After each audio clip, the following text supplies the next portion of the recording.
Hello friends, आप सभी लोगों का अपने यूट्यूब चैनल एग्ज़ाम प्रेप 1103 में स्वागत है। Friends, my name is Vinay Kumar. Friends, हम लोग रेलवे एनटीपीसी ग्रुप डी का टॉप 25 एमसीक्यूज क्वेश्चन को सॉल्व कर रहे हैं। फ्रेंड्स, आप लोग हमारे साथ साथ क्वेश्चन का आंसर भी देते चलेंगे और लास्ट में यह बताएंगे कि आप लोगों का कितना सही हुआ है। तो चलिए हम लोग क्वेश्चन नंबर 1 से स्टार्ट करते हैं। तो क्वेश्चन नंबर 1 आप लोग पढ़ेंगे और उसका आंसर देंगे। क्वेश्चन नंबर 1 है, 14 वर्ष से कम उम्र के बच्चों को जोखिम भरे काम पर न लगाना किस अधिकार के प्रति संरक्षण है?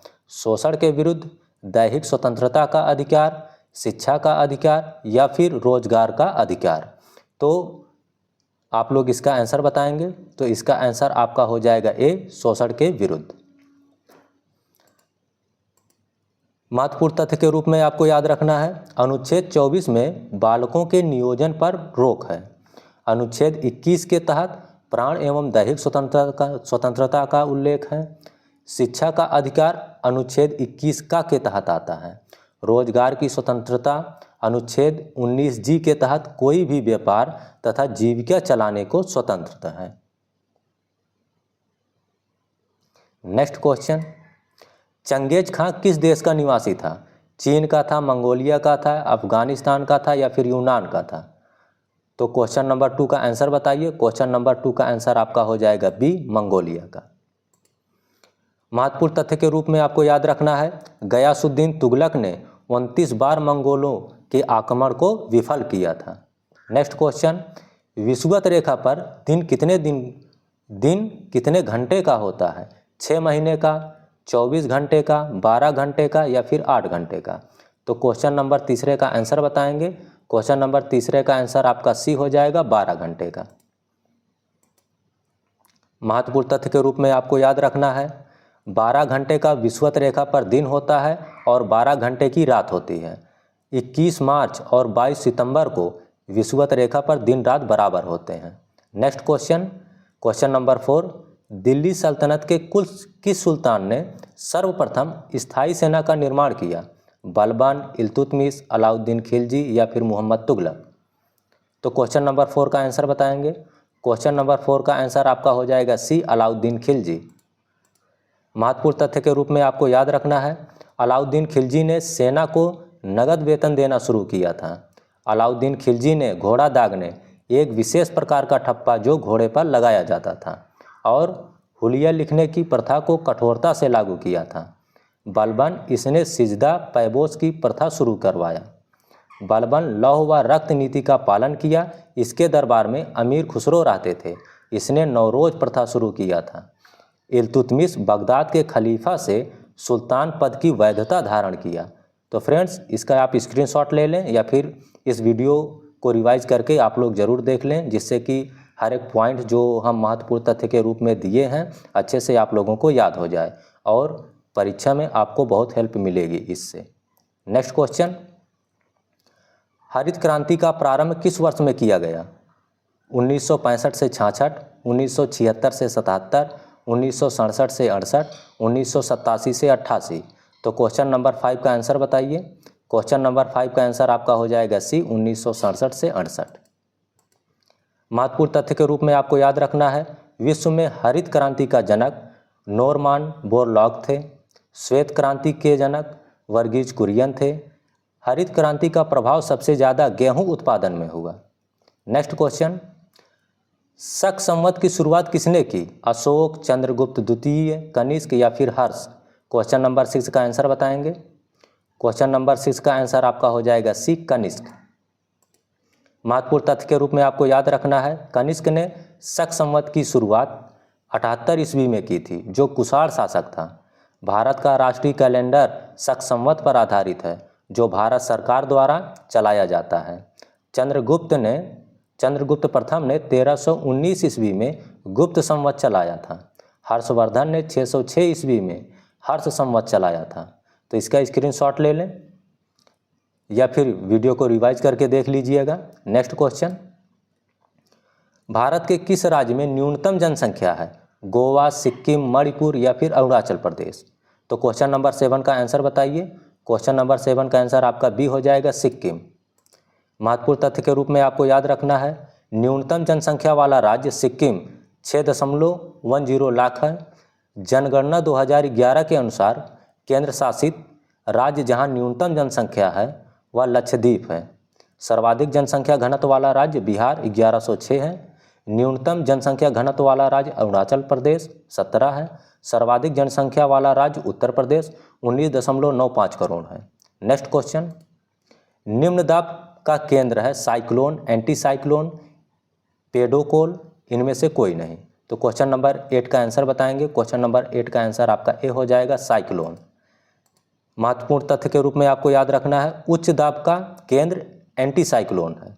नेक्स्ट क्वेश्चन, एक व्यक्ति एक दीवार को धक्का देता है पर विस्थापित करने में असफल रहता है तो वह करता है कोई भी कार्य नहीं, ऋणात्मक कार्य, धनात्मक परंतु अधिकतम कार्य नहीं, अधिकतम कार्य। तो क्वेश्चन नंबर 9 का आंसर आपका ए हो जाएगा, कोई भी कार्य नहीं।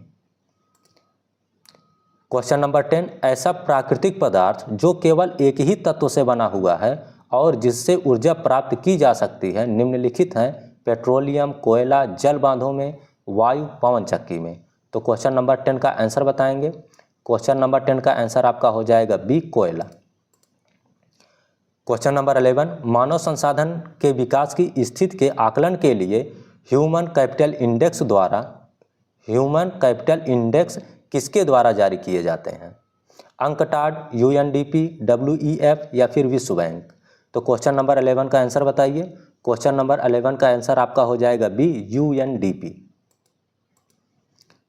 क्वेश्चन नंबर 12, निम्नलिखित में से किस वैज्ञानिक ने अपनी पुस्तक ऑरिजिन ऑफ स्पीसीज में क्रमिक विकास के लिए एक क्रियाविधि का सुझाव दिया है?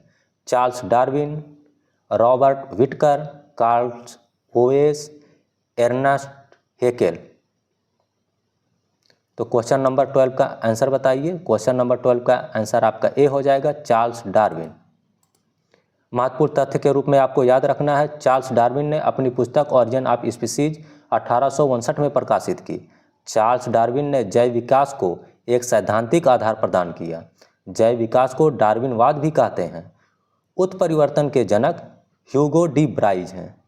नेक्स्ट क्वेश्चन, आईएफएससी का पूर्ण रूप क्या है? Indian financial system code, India financial system code, India finance system code या फिर इनमें से कोई नहीं।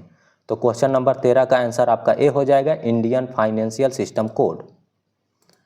नेक्स्ट क्वेश्चन, भारतीय कम्युनिस्ट पार्टी अस्तित्व में किस वर्ष आया?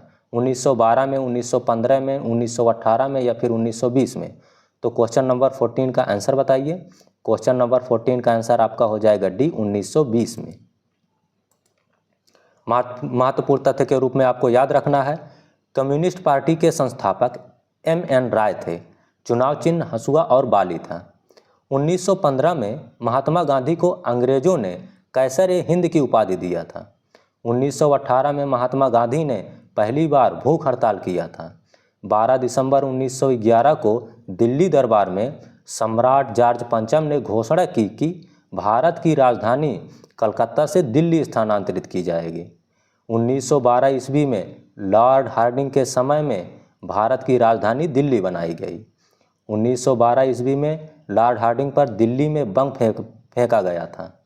13 फरवरी 1931 को भारत के वायसराय लॉर्ड इरविन ने नई दिल्ली का उद्घाटन किया। तो ये महत्वपूर्ण तथ्य के रूप में आपको इसको याद रखना है, या फिर स्क्रीनशॉट ले लें या फिर वीडियो को रिवाइज करके आप ज़रूर देखें। इन सभी पॉइंट्स को आप लोगों को ज़रूर याद रखना है। नेक्स्ट क्वेश्चन, जापान में हिरोशिमा व नागासाकी पर किस वर्ष में पहली बार एटम बम गिराया गया था? 1941, 1944, 1945, 1946। तो क्वेश्चन नंबर 15 का आंसर बताएंगे। क्वेश्चन नंबर 15 का आंसर आपका हो जाएगा सी, 1945। महत्वपूर्ण तथ्य के रूप में याद रखना है, द्वितीय विश्व युद्ध के दौरान अमेरिका ने जापान के हिरोशिमा पर 6 अगस्त 1945 तथा नागासाकी पर 9 अगस्त 1945 को परमाणु बम गिराया था। Next question, question number 16, Vijayanagar साम्राज्य की स्थापना निम्नलिखित सदी में हुई थी? 13वीं सदी में या 14वीं सदी में या 15वीं सदी में या फिर 16वीं सदी में। तो क्वेश्चन नंबर 16 का आंसर बताएं। तो क्वेश्चन नंबर 16 का आंसर आपका हो जाएगा बी, 14वीं सदी में।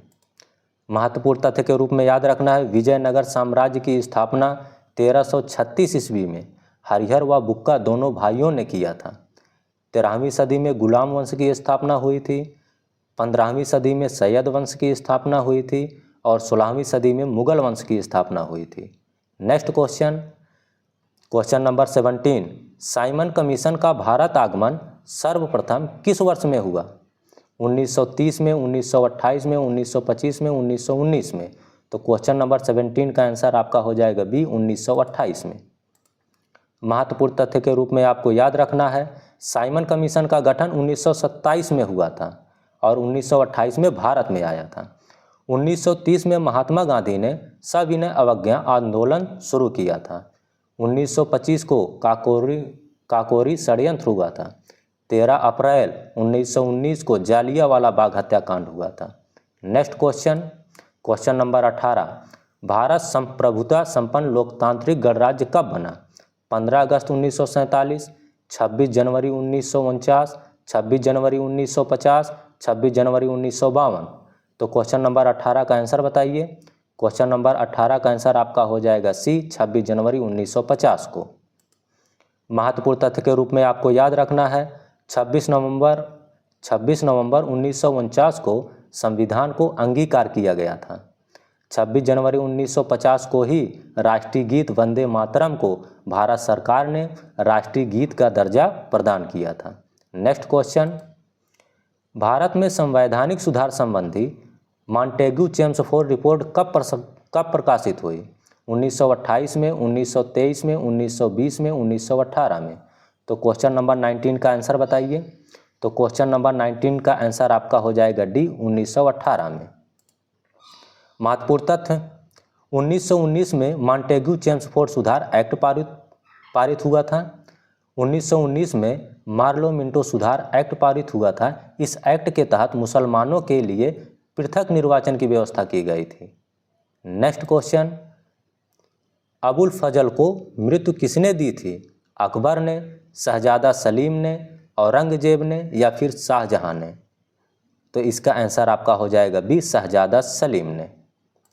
महत्वपूर्ण तथ्य के रूप में याद रखना है, 1602 ईस्वी में जहांगीर का वास्तविक नाम था सलीम, ने अबुल फजल की हत्या वीर सिंह बुंदेला के हाथों करवा दिया था। नेक्स्ट क्वेश्चन, क्वेश्चन नंबर 21, यदि किसी पिंड की गति 2 गुनी कर दी जाए तो पिंड की परिणामी ऊर्जा में प्रारंभिक गतिज ऊर्जा का अनुपात होगा 3:1, 2:1, 4:1, 7:3। तो क्वेश्चन नंबर 21 का आंसर आपका हो जाएगा सी, 4:1। क्वेश्चन नंबर 22, जड़त्व आघूर्ण व कोणीय वेग का गुणनफल होता है बल, टार्क, कार्य या फिर कोणीय संवेग। तो क्वेश्चन नंबर 22 का आंसर आपका हो जाएगा डी, कोणीय संवेग। महत्वपूर्ण तथ्य के रूप में याद रखना है, बल आघूर्ण, किसी पिंड पर लगे बल द्वारा एक पिंड को एक अक्ष के परितः घुमाने की प्रवृत्ति को बल आघूर्ण कहते हैं। बल आघूर्ण एक सदिश राशि है, इसका SI मात्रक न्यूटन मीटर होता है। बल आघूर्ण बढ़ाने के लिए ही चक्की में हत्था किनारे पर लगाया जाता है। नेक्स्ट क्वेश्चन, सॉरी, रेल पथ में फिश प्लेट का काम है दोनों पटरियों को जोड़े रखना, रेलगाड़ी के 2 डिब्बों को जोड़ना, डिब्बे के पहियों को सही ढंग से निर्देशित करना, इनमें से सभी।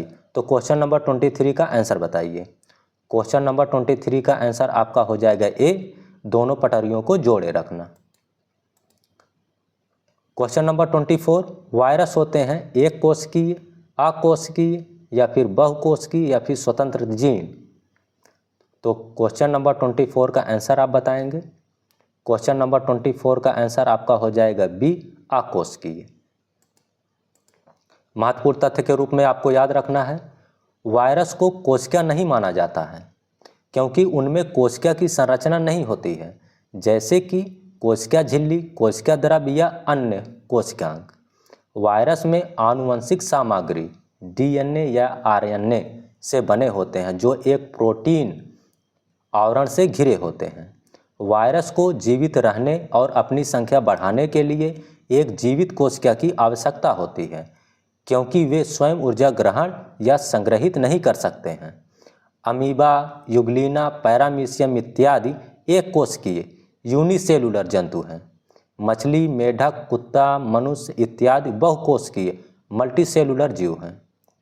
नेक्स्ट क्वेश्चन, और ये हमारा लास्ट क्वेश्चन रहा, उच्च स्तर भाषा के स्रोत कूट को पंक्ति दर पंक्ति मशीन कूट में बदल देने वाले अनुवादक प्रोग्राम को क्या कहते हैं? असेंबलर, कंपाइलर, लोडर या फिर इंटरप्रेटर? तो क्वेश्चन नंबर 25 का आंसर बताएंगे। क्वेश्चन नंबर 25 का आंसर आपका हो जाएगा बी, कंपाइलर। तो ये क्वेश्चन हम आप लोगों को दिए थे कि आप लोगों को आंसर बताना था। एक पावर सॉकेट पर कई विद्युत उपकरणों को नहीं लगाना चाहिए, क्योंकि उपकरण खराब हो सकते हैं। अतितापन के कारण बिजली की वायरिंग खराब हो सकती है। उपकरणों को उनकी अंकित या आपूर्तित वोल्ट तक पूरी नहीं मिल पाएगी। उपकरणों को उपयुक्त विद्युत धाराएं नहीं मिल पाएगी। तो इसका ऑप्शन बताएं, ABCD में कौन सा होगा? तो इसका ऑप्शन आपका हो जाएगा बी, अतितापन के कारण बिजली की वायरिंग खराब हो सकती है। और ये रहा आज का क्वेश्चन, जो आप लोगों को कमेंट बॉक्स में इसका आंसर बताना है। संविधान की आत्मा किसे कहते हैं? प्रस्तावना को, मूल अधिकार को, मूल कर्तव्य को या फिर नीति निर्देशक तत्व को? तो इसका आंसर आपको कमेंट बॉक्स में लिखना है। तो फ्रेंड्स, पूरा वीडियो देखने के लिए धन्यवाद। हम लोग फिर नेक्स्ट वीडियो में मिलेंगे, तब तक के लिए टेक केयर, बाय बाय।